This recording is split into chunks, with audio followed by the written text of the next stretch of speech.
Hey, y'all. This is episode 2 of the three-part series titled Childhood Depression Anxiety as it relates to the holiday season and for those kids who are dealing with loss, whether it be through a death or as it relates also to divorce and mainly towards divorce.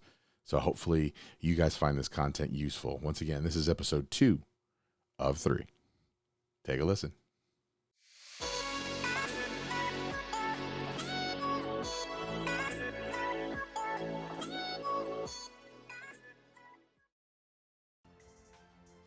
I sit there and I go, okay. And then there's a third thought, which I still believe in, right? Is barring the extreme cases of physical, emotional, sexual abuse, barring those, okay, that's a whole category unto itself. That's happening. Get help, seek help. I literally done a podcast just on that case, those situations. Trust me, please get help. Go. But what I'm saying is, there's just the overall the standard divorce or the standard misalignment in a relationship that is causing a divorce, right? There's a third part that a lot of people just don't think about. It's rebuild and repair. I mean, what did moms and dads do in the 40s and 50s and 60s, and when the divorce rate was almost nothing, where the only time they did run away and get divorced was when there was abuse? I don't know. I still to this day honestly believe that we get divorced way too quickly in this country, and in the world as a whole. I go to my grave thinking that. That is why I honestly will abstain from this course for as long as possible, just out of my own trauma and fear of it. But anyway. So we're going to get into the kids, like I said, and that's where I really want to stress on. And so, divorce or even loss, right? If a parent has died, things along those lines, right? There's a loss. It's very similar and to a lot of degree. Now, divorce is you still have the loss of daily contact with one parent or another. That's always common, right? And even in 2013, they said usually the father is the one who has the least amount of contact. Now, I'm a dad, and I believe I'm a pretty dang good dad. But I do think that we sometimes automatically rule one way or the other based on a sex of the individual. I won't go too far into that one. That's a whole deeper conversation. But I will say that is, in my estimation, kind of unfair. Look at the situation. What has happened? Because just as much as you can have a male who's a bad parent or who's a narcissist, you can have a woman who is an abusive, narcissistic individual as well. So just think about that one. All right. So, but when you talk about this, you think of situations where, the father or the non-custodial parent, they sometimes are not in the relationship, right?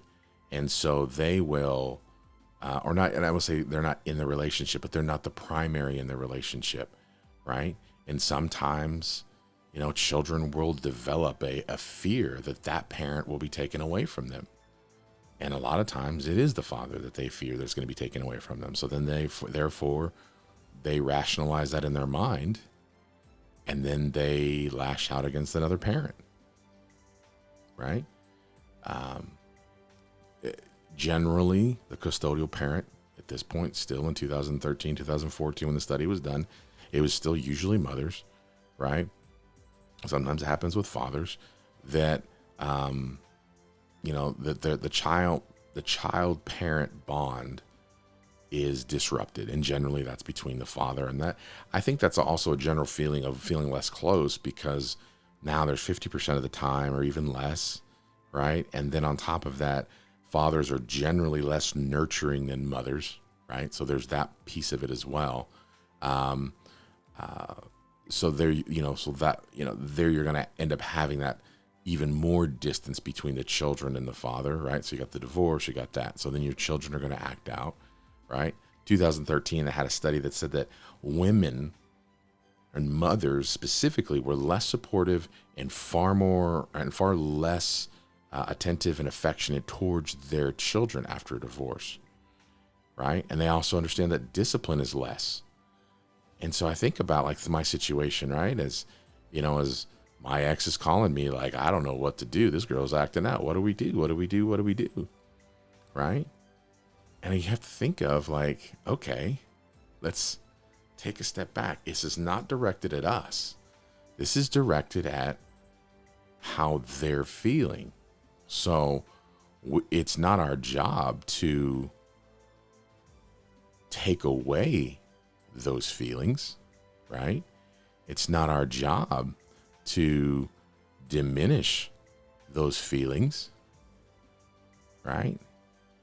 They're feeling them. They're not wrong. They're confused, right? They're feeling maybe not loved. They've lost stability, right? They've lost control, right? There may or may not be somebody else in the relationship, right?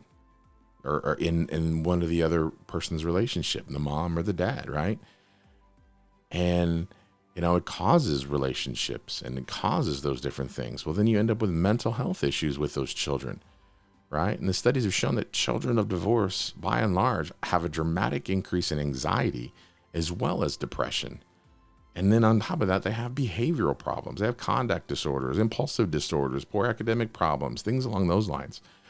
And then you go, well, I've seen some kids where their parents are divorced and the kid's perfectly fine, right? And that's generally when the children themselves are either older and they've expected it to happen, right? Or they have no memory of a life before it actually happened.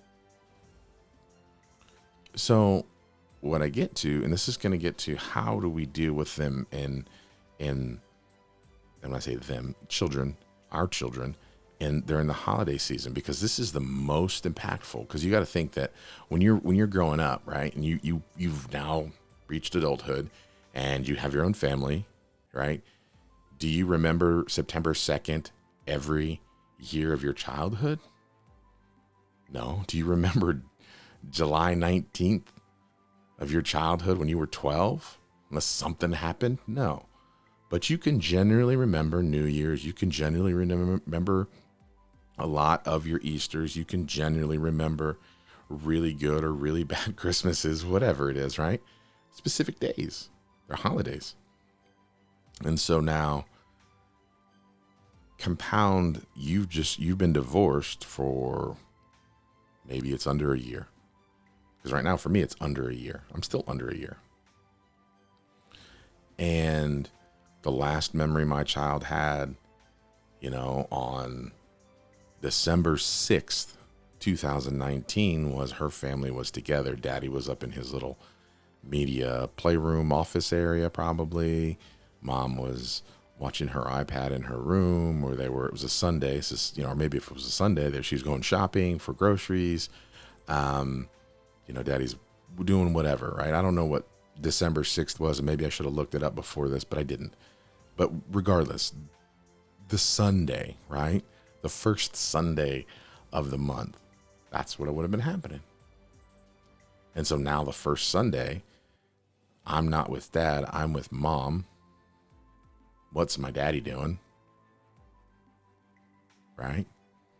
I can't go hang out with him, can't go build Legos with him, can't go ask him if he wants to play Barbies.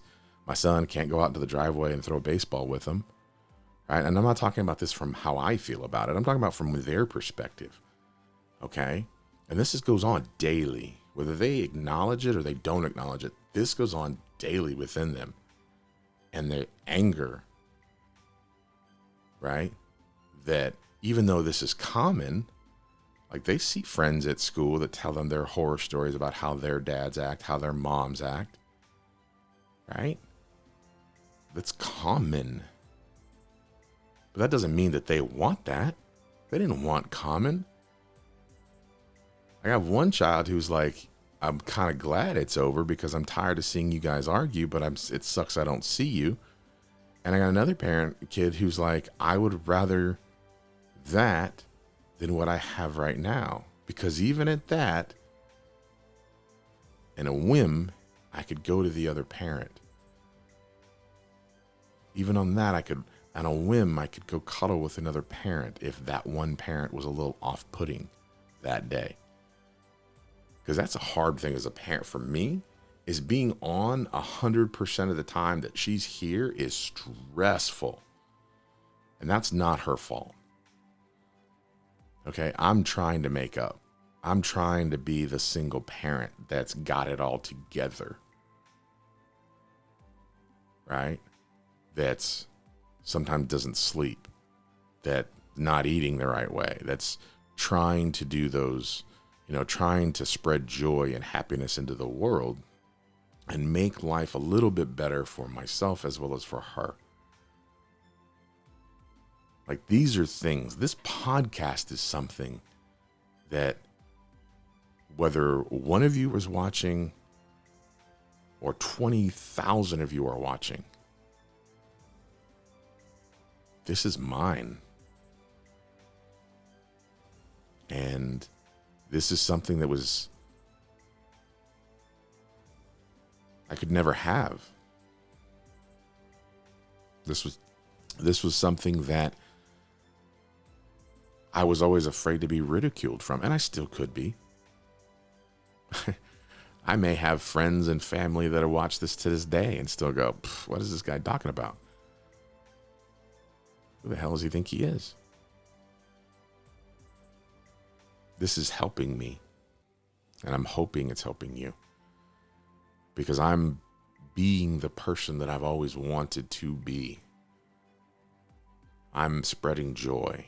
I'm trying to become better father, become a better husband, or not a husband. Ooh, take that one back. Better man, better father, better human. Spread joy, spread knowledge. So when my kids are sitting there and they're suffering and they're hurting, and then I sit there and say, there are times, and they become a little more frequent, when I'm happier now in 2020 in a COVID world, divorced, alone, and fat. Ooh. But I'm actually happier sometimes now than I was this time last year. And I sit down and I cry because I feel guilty, because my children are paying the bill for my happiness. And I'm going to let that sink in, right? I have a check. I've cashed that check. I'm living on that check. Doing what I want to do. I'm talking to you on a podcast that I've always wanted to do. This brings joy to me more than you'll ever know. I'm doing, like I said, YouTube, and I'm trying to write a children's book, and I'm trying to do all these different little things that because I'm passionate about it, because I love this. But I'm afforded this opportunity off of the backs of my children's unhappiness. And that should never have been that way. So when you're thinking of it and you're going through it, you got to understand that you may be happier. You may be sitting there. It's going to be better, baby. We're going to be happier. No. You're going to be happier. Put that where it goes, where it belongs, right? It belongs with you. You will be happier. They may not be happier. And for the next 1 to 3 years, they probably won't be. 1 to 3 years. So you may think as a parent, I've put my life on hold for them. Well, guess what, homie?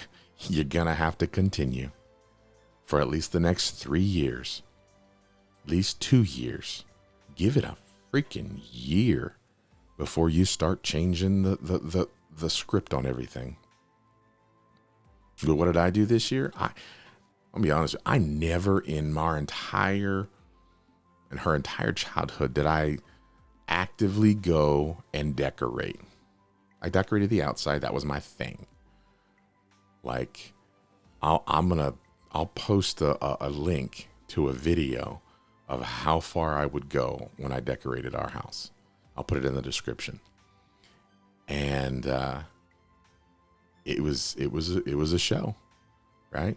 It was like this.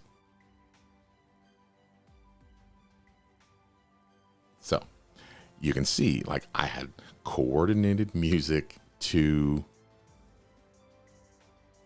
lights.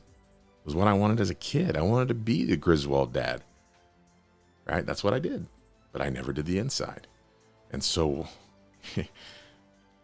my daughter went so far, even on Thanksgiving, to go, no, Daddy, we're going to go to the store. I want to go to the store right now and buy some things. And she decorated, and she did just like her mom would have done. And part of me was happy. Part of me was sad, right? But I realized that I married that woman years ago because I could see that she was a good parent. And so she's not a horrible person. As much as there's people out there who listen to this are going to go, what? Yeah, I'm not going to ever get back with her, right? Because at the end of the day, I believe I'm toxic for her and she is toxic for me because we failed to communicate. That's on me too, right? I did it too. I did my own share of, screwing up. It's not a one-sided thing by any stretch. But anyway, those things contribute to our children. So as our children, or so as parents, we have to be adults. And just because you're a parent does not mean you're an adult. When I mean adult, I'm talking about, like, let's be mature, let's be intelligent, let's just take our own feelings out of the mix and think about somebody beyond ourselves. Okay? So I had to sit down and go, okay, look, my daughter wanted to decorate for Thanksgiving. And I'm going to tell you right now, I had a full-on meltdown on Thanksgiving Day. Was not prepared for it. Did not expect it. Last minute, well, it was last minute for me. It was a Monday or Tuesday before Thanksgiving.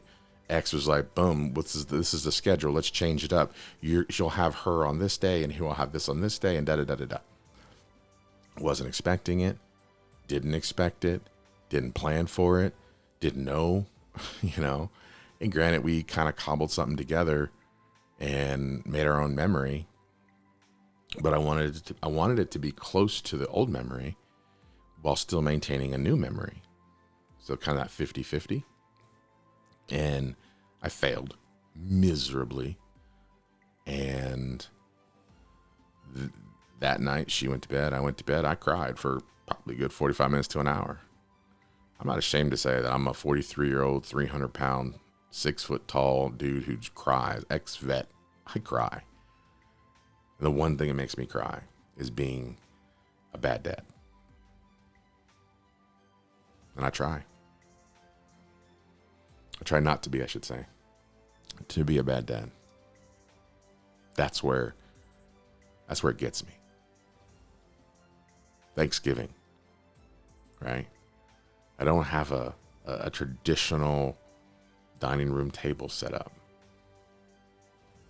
I have a chair sitting in a bar, like the bar area of my kitchen, so my daughter can have some semblance of a normal eating apparatus area. I didn't have a table for that. I didn't have a turkey.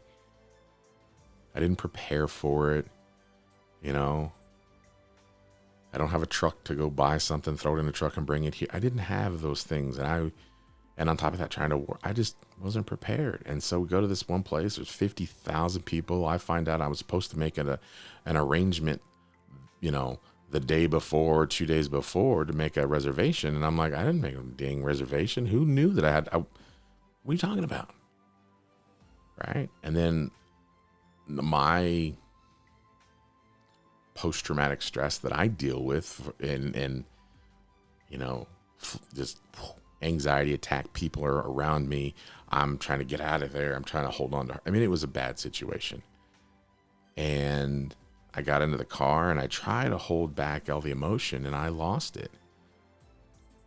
And I didn't yell. I'm trying so hard to be everything for that little girl. So when I say give yourself a break, I'm telling myself, give myself a break. I'm trying. If you're a mom or you're a dad, and this is new, I'm there with you. Leave a comment below. Tell me about it. Share it with me. Write to me. If you don't want to put it in a comment, write to me. renaissancedaddy22@gmail.com. Let me know that it's impacting you. It's touched you in some way, shape, or form. Right? Because your children are having a hard time, whether they agree to it, whether they tell you they are, whether they're 16, 17, or they're 12, or they're 6. They're having a hard time. This is a memory in their life. And do what you can to make it as normal as possible. At least their version of normal. If you decorated the tree, decorate a tree. Hell, I did it. I went and bought this tiny ass little tree. It's right here. Oops, I'll put it over here. And right here. Boom. If you're on Apple iTunes or Spotify, come on over to YouTube. Look at the timestamp. This is the little tree that I bought. And I decorated it. And I went and I bought pillows and I decorated and I did the whole house and I decorated it. And then on top of that, I left some of it for us to decorate together to make a memory. Like her mom and her would do last year. And we decorated the tree. And I was there on these other years. I was usually taking pictures. But I didn't decorate. I didn't decide the design of the tree. My ex she's phenomenal at decorating a tree or decorating for holidays. Beautifully done. Like straight out of Better Homes and Families. It's just whoa. I was floored every year.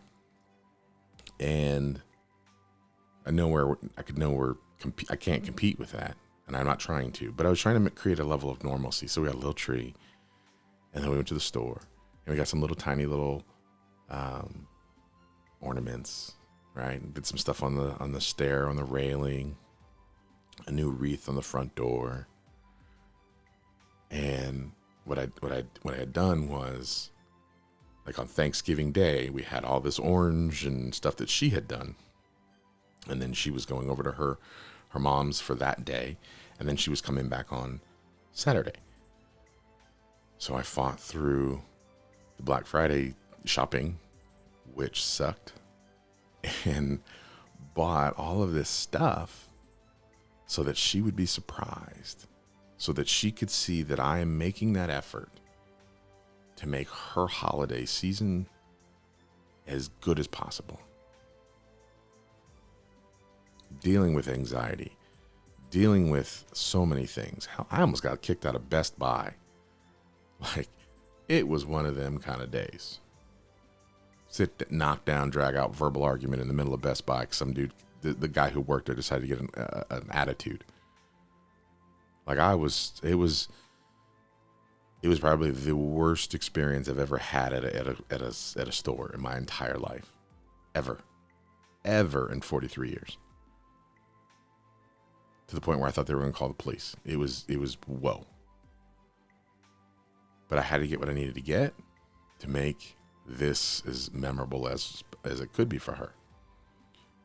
So when I say the first thing to do to get them through this, right, is at least commit to yourself 50% of the norm. Put yourself on a 2-year plan. 50% of the norm. 50% of what you did last year or what was done last year, add a little bit of a new memory into it. And so then next year when it comes around, it can be that new memory plus a little bit more. If you're on a 3-year plan, right, a third of it, right? A third of it this year, a third of it next year, a third of it. And next thing you know, you have new memories. They've moved on. They're ready to move on. You're ready to move on. Bring new people into your life. Hopefully you're learning about what went wrong, how to fix you. Worst thing you can do is put 2 broke people together, or one broke person and one person who's never understood what being broke from a marriage was. Because 2 broke normally, there's a rare instance, normally don't work. Normally. Sometimes they do. I can think of 2 people who are an exception, but normally don't work. Okay. So how do we get them through it? Obviously, co-parent in peace. And what do I say by that, right? If you don't like your significant other or your former significant other, you need to get over it. And here's why this is my own advice. You could only fake it so much, right? Trust me, there are things that my ex is doing and has done that I find deplorable. There's things I've probably done that she finds deplorable. Okay. But in my heart, I have forgiven her. I have to forgive her because that bleeds off into my children. I want the best for her. I want her happy because if she's happy, my kids are happy. That's all I want. So for you to co-parent peacefully, you're going to have to put down the battle axe. You're going to have to put down the baseball bat, verbal, whatever. And you could sit down and, I mean, there's plenty of you out there that are going, you know what? I smile and that's the best I can do. Well, you know what? If that's the best you can do, that's the best you can do. But to truly co-parent peacefully, at some point, you have to almost wish good things onto that other individual. Trust me, it kills me that that she's dating other people. Kills me. I can't see her. Honestly. If I see her, I talk about her. Well, not talk about her, but if I see her or I talk to her, I generally feel ill. But I still want the best for her because I want the best for my daughter. And as long as I can put this imaginative, I want happy, even if it's not real or if it is real, I want happy, whole.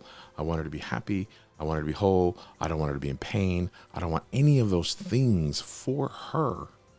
It bleeds through. And then my daughter and my son, by extension, my son, will feel less anxiety towards her or me or in general, right? So co-parent peacefully.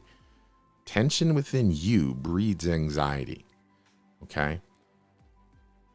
Never put them in the middle. Now, I do this accidentally. And when I say, now this is what I want you men specifically, because I know that you probably do this and it's unintentional. You'll probably define putting them in the middle as go tell your mother that she's a nasty blah, or go tell your mother that she's a B, or or go tell your mother here. No, that's not putting them in the middle. I mean, it is, but when I say don't put them in the middle, it's, can you go ask your mother if I can come pick you up? Can you tell your mother I'm going to drop you off? Right. And this is hard for me. I'm owning it, right? Because I do it. I did it when I was married and I do it now. So it's not like it's a new thing. This is for me. It's just like, hey, can you go tell your mother, blah, blah, blah, blah, blah. It's just the way it is. But it puts them in the middle, especially if there's tension. They feel like they're Switzerland and they're the intermediary. And okay, I won't even slot it just to men. Women, the same thing, right? If you were doing that, go tell your father that I don't like him. Go tell your father that I'll drop you off. That's put them in the middle, right? They don't need to know it. They just need to know what, who, where, what, when, why, that whole deal. And they'll be good. Okay? Make sure that you